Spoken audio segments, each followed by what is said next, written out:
Sonic Unleashed is actually one of my favorite video games of all time. It's up there with Sonic Adventure 2 for me. I love the music, it has great gameplay, an interesting story, well-written characters, the whole 9 yards, right? So then you might be wondering, why am I saying that this Werehog is Sega's biggest mistake? Gimmicks. The Werehog led to gimmicks. The Warehog is a gimmick. This Warehog was the start of a trend of gimmicks in every single Sonic game leading up to like Sonic Frontiers, I think. Every mainline Sonic game, that is. I don't know about the others. And my main issue with the gimmicks isn't necessarily the gimmicks themselves. It's more of the fact that the gimmicks kind of replace the actual characters, you know, Sonic's friends. Let's look at the story of Sonic Unleashed. Eggman basically shatters the Earth. He causes a literal earth-shattering event. And you're telling me this doesn't cause any of Sonic's friends to come out the woodworks and start to try to help? I mean, sure, yeah, there's Tails with this tornado and, you know, he's flying around, and then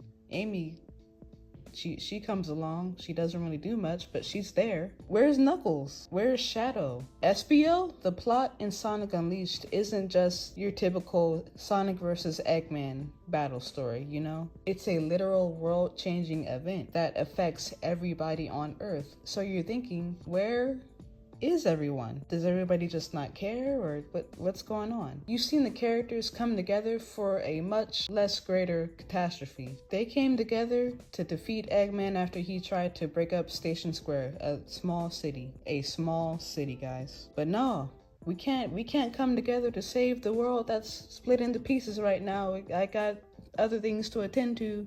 I'm busy. The other characters basically leave it up to Sonic to solve this problem, you know? And so that's where the gimmick of the Werehog comes in, to save the day. Yay! Here's the thing. I don't dislike the Werehog by any means. I actually really enjoy his stages. They're very relaxing. The music is great, except for when it's getting interrupted by...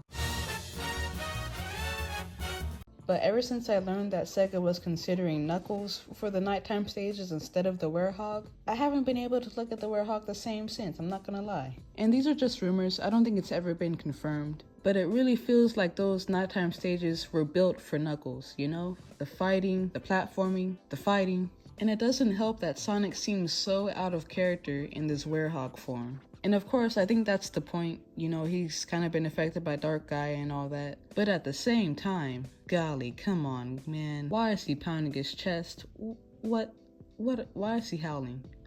No. It just kind of left me wondering, like, Sega, you have a plethora of characters that you could have chosen for these stages, but you decide to go with Sonic in a different form. And since it's just Sonic going against Eggman, it gives this lack of urgency in the story. There's no sense of dread with this story at all, even though the Earth is literally shattered. Even with the NPCs, you got these people over here talking about some type of love triangle. You got this man trying to get this dude to help her to come out of her shell, and it's like, okay, she's a grown woman, she should be able to do this by herself. Do you guys not know that the Earth is shattered? It's just, the gimmicks do not help for me. And hey, maybe you like the gimmicks. Maybe there's something that I'm missing about the gimmicks, because I'm specifically just thinking about Sonic Unleashed, but the gimmicks kind of, they take over in other games too. Classic Sonic and Sonic Generations. And I actually haven't played Sonic Time Shadow Generations yet, so maybe they changed some things and fixed some things. But as for the original Sonic Generations, yeah, it didn't work for me at all. I was always very disappointed to play as the classic Sonic because I just didn't want to. I don't think every single Sonic game had to have multiple playable characters. Like Sonic Lost World, I wasn't tripping about not playing as Tails or Amy or Knuckles. But in games where it's supposed to be this big